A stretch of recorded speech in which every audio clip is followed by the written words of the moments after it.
រឿងសំខាន់ទី1សូមចាប់អារម្មណ៍បុគ្គលដែលដូចអង្កែបគឺជាបុគ្គល fixed mindset គឺជាមនុស្សខួរក្បាលដល់ពេលអញ្ចឹងទៅមិនហេតុអីបានជាការសម្រេចចិត្តរបស់គាត់អត់រហ័សកើតមនុស្សខួរក្បាលការគិតរបស់គាត់អត់អាចរហ័សកើតទេពីព្រោះគាត់អត់ងាយផ្លាស់ប្ដូរទេ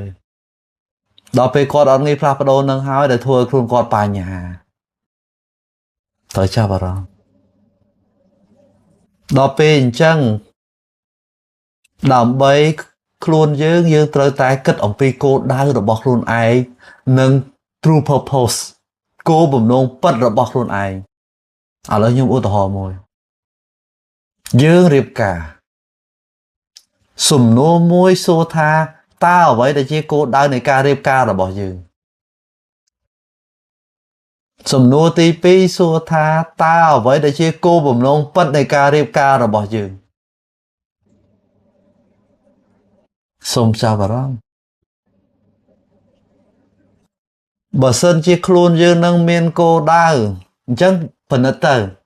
តើអ្វីដែលយើងកំពុងធ្វើវាជ្រុញយើងឲ្យទៅដល់គោលដៅដែរទេឧទាហរណ៍រស់នៅរោងកម្មឧទាហរណ៍ដល់ពេលអញ្ចឹងគោលដៅយើងទៅដល់អត់មនុស្ស fixed mindset ឬមួយក៏មនុស្សខួរក្បាលចូលបញ្ចប់ទៅគាត់ធ្វើម៉េចអ្វីគ្រប់យ៉ាងដើម្បីអនាគតកូនដល់ពេលខ្ញុំសួរសំណួរគាត់មើលការពិតកូនឲ្យធ្វើអញ្ចឹងអត់កូនអត់ផងកូនប្រាប់ទៀតថាម៉ែឯងសម្រេចចិត្តឡើងវិញសូមគិតអំពីសេចក្តីសុខរបស់ខ្លួនឯង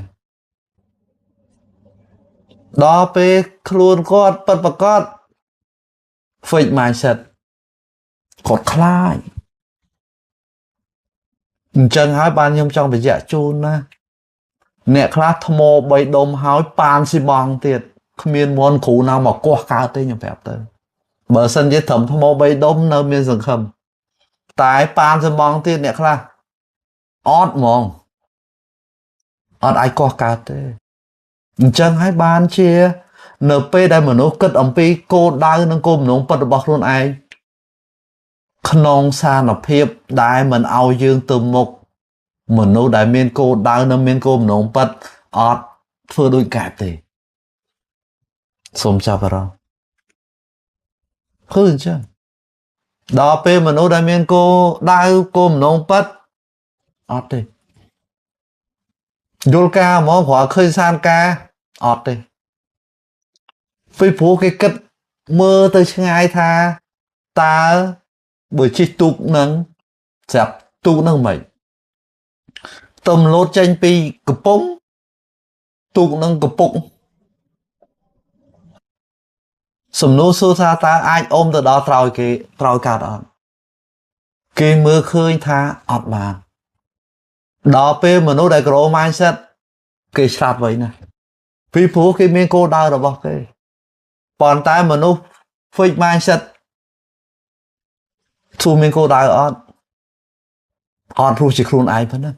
អញ្ចឹងហើយបានពាក្យថារស់ជាខ្លួនឯងនិងរស់ដើម្បីខ្លួនឯងសំខាន់ណាស់កាលណារស់អត់ជាខ្លួនឯងទេយើងនឹងវង្វេងហើយអត់ដឹងថាស្អីដែលជាគោលដៅទេអត់ដឹងថាស្អីដែលជាគោលបំណងពិតសម្រាប់ជីវិតខ្លួនឯងទេគឺអញ្ចឹងដើម្បីមានការសម្រេចចិត្តបានរហ័សបុគ្គល fixed mindset អត់អាចរហ័សទេមានតែបុគ្គល grow mindset ប៉ុណ្ណោះដែលអាចរហ័សពីព្រោះបុគ្គល grow mindset តែងតែភ្ជាប់ខ្លួនឯងជាមួយនឹងគោលដៅនិងគោលបំណងពិត